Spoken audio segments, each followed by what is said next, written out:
ہاں ایک پہلو ایسا ہے جس کے حوالے سے حضور کی عظمت ہماری سمجھ میں آئے گی. حضور ایک انسان کی حیثیت سے کیا تھے، ایک باپ کی حیثیت سے آپ کا کیا طرز عمل تھا. ذرا یاد کیجئے، جگر گوشہ رسول حضرت فاطمہ بطول رضی اللہ تعالیٰ عنہ وہ حاضر ہوتی ہے. ابا جان دیکھیے چکی پیس پیس کر یہ گھٹے پڑ گئے میرے ہاتھ میں، یہ کنویں سے پانی لاتی ہوں، مشکیزیں کہ یہاں پر بندیاں پڑ گئی. حضور اب تو عام لوگوں پر بھی آسانیاں ہیں، لوگوں کے ہاں غلام آ گئے ہیں، کنیزیں آ گئی ہیں، مال و دولت آ گئی ہے. مجھے بھی کوئی غلام کنیز عطا ہو جائے. اور آپ کو معلوم ہے یہ لخت جگر نور چشم محمد کی سب سے پیاری بیٹی صلی اللہ علیہ وسلم، کوئی شک نہیں اس میں، فاطمہ کیا بیتی ہوگی حضور کے قلب پر.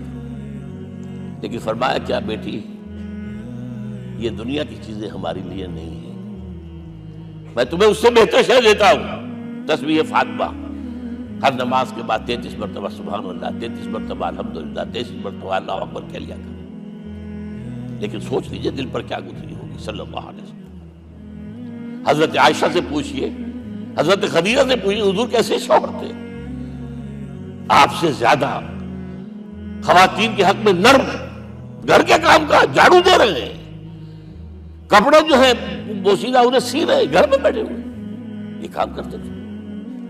بہرحال ایک بات میں آپ سے عرض کروں، آپ انسان کی جس حیثیت کا بھی ذہن میں تصور کریں گے وہ ساری حیثیتیں محمد میں موجود ہیں صلی اللہ علیہ وسلم. محمد حاکم کی حیثیت سے بھی ہے، محمد سب سالار کی حیثیت سے بھی ہے، محمد قاضی القضات بھی ہیں، محمد ہیڈ آف دی اسٹیٹ بھی ہیں،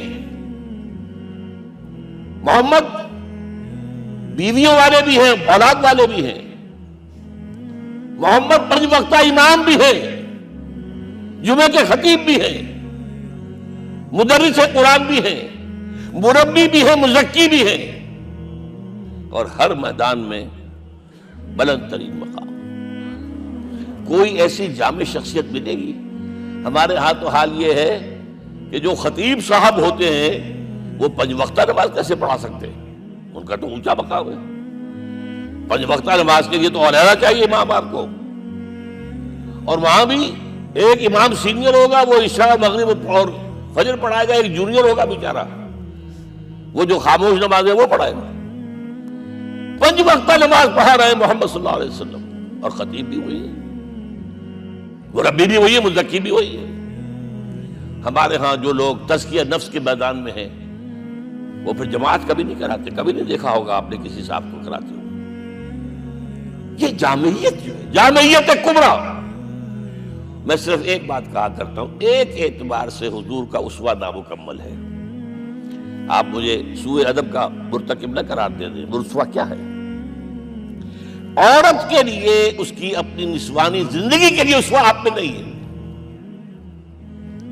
آخر نصف انسانیت ہے، اسے بھی اسوہ چاہیے. یہ ہے جس کی وجہ سے حضور نے شادیاں کی ہیں زیادہ. خواتین کے لیے اسوہ حضور کے ازواج مطہرات ہیں، اور ان میں سب سے بڑھ کر جو بالکل یوں سمجھیے کہ آغاز کے اندر نوجوانی میں آ گئی ہیں حضور کی خدمت میں، نہایت ذہین و فطین. انہوں نے پھر عورت کی زندگی کے لیے حضور کا جو طرز عمل تھا وہ انہوں نے بیان کیا نا. اس لیے سورہ احزاب کے اندر اس کا تذکرہ ہے، جہاں یہ آتا ہے لقد کان لکم فی رسول اللہ اسوۃ حسنہ، وہیں پر یا نساء النبی لستن کاحد من النساء، اے نبی کی بیویوں تم عام عورتوں کے مانند نہیں ہو، تمہیں تو اسوہ بننا ہے امت کے لیے. اب اس سے اگلا قدم میں بڑھا رہا ہوں آگے، اور اس کے ساتھ جڑ جائے گی تیسری بات. تیسری بات کیا ہے؟ وَنَصَرُوهُ، اس کی مدد کریں صلی اللہ علیہ وسلم.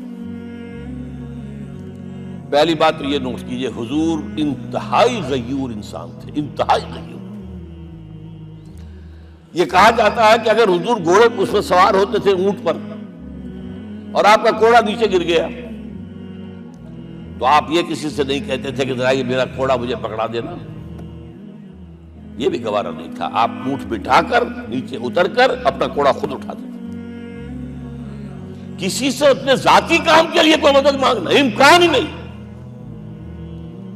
بلکہ ایک واقعہ تو وہ ہے جب بھی میں تذکرہ کرتا ہوں میری آنکھوں میں آنسو آ جاتے ہیں. یہ ہجرت کے وقت کا واقعہ ہے. آپ کو معلوم ہے حضور نے تمام مسلمانوں کو مکے سے جانے کی اجازت دی، چلے جاؤ مدینے، چلے جاؤ مدینے. آپ خود تھے موجود، اس لیے کہ رسول اپنے مقام کو نہیں چھوڑ سکتا وداؤٹ ایکسپریس پرمیشن فرام اللہ سبحانہ وتعالی. اب حضرت ابوبکر پوچھ رہے ہیں حضور اجازت آ گئی؟ نہیں آئی. آ گئی؟ نہیں آئی. دن گزر رہے ہیں.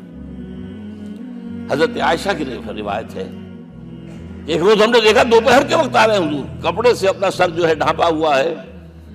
عرب میں دوپہر کے وقت وزٹ کرنا جو ہے یہ ان کے خلاف دستور ہے، ان کی تہذیب کے خلاف ہے. یہ قیلولے کا وقت ہوتا. تو حیران ہوئے. آتے ہی فرمایا ابوبکر ہجرت کی اجازت ہو گئی. اب انتہائی خوشی سے اور بڑی امید میں کہ بڑی شاباش ملے گی حضرت ابوبکر فرماتے ہیں، عرض کرتے ہیں حضور میں نے 2 اونٹیاں تیار کر رکھی ہیں، خوب کھلا پلا کے انہیں فرما کیا ہوا ہے، یہ ہجرت میں ہمارے کام آئے گی. حضور تھوڑا سا توقع فرماتے ہیں، پھر کہتے ہیں اچھا ٹھیک ہے، ایک میں استعمال کروں گا لیکن میں اس کی قیمت ادا کروں گا. حضرت ابوبکر رو پڑے. حضور مجھ سے یہ مغایرت، سائے کے طرح کے ساتھ رہنے والا، اس سے یہ مغایرت، ذرا سے اشارے پر اپنی کم سن بیٹی پیش کرتی نکاح کے اندر، اس سے یہ مغایرت. رو پڑے. لیکن حضور کی اپنی غیرت تھی، میں قیمت دوں. اب بتائیے مدد کا کے لیے درکار تھی؟ مدد تھی ان کے مشن کے لیے. مشن 2 حصوں میں تھا. اس کو جانیے، آج کچھ علمی باتیں آ رہی ہیں. حضور کے مشن کے 2 حصے، ایک ابتدائی جو تمام انبیاء اور رسول کا تھا، ایک تکمیلی جو صرف محمد کا صلی اللہ علیہ وسلم. ابتدائی کیا ہے؟ اللہ کی طرف دعوت، تبلیغ. جو دعوت قبول کر لیں ان کے لیے بشارت، بشیر کہ تمہارے لیے آخرت میں جنت ہے، دیوتے ہیں. رد کر دیں ان کے لیے نذیر، خبردار کرنے والے، جہنم کے لیے تیاری کر لو. داعی اللہ، اللہ کی طرف بلانے والے. سراجا منیرہ، روشنی کے چراغ. یہ حیثیتیں مشترک ہے تمام انبیاء کرام. تمام انبیاء بشیر بھی تھے، نذیر بھی تھے، داعی بھی تھے، سراج منیر بھی تھے. اگرچہ ان تمام حیثیتوں میں بھی حضور کا سب سے اونچا مقام علیحدہ نمایاں ہے، لیکن حیثیتیں بنیادی طور پر مشترک ہیں. ایک حیثیت تکمیلی، اور وہ کیا ہے؟ اے نبی جو دین آپ کو دیا گیا ہے صرف تبلیغ نہیں، صرف تعلیم نہیں، اس کو قائم کر کے دکھاؤ نظام زندگی کی حیثیت سے. 3 مرتبہ قرآن میں یہ الفاظ حضور کے لیے آئے ہیں، هو الذی ارسل رسولہ بالہدی ودین الحق لیظہرہ علی الدین کلہ. 3 دفعہ سورہ توبہ میں یہ الفاظ آئے، سورہ صف میں یہ الفاظ آئے، سورہ فتح میں یہ الفاظ آئے.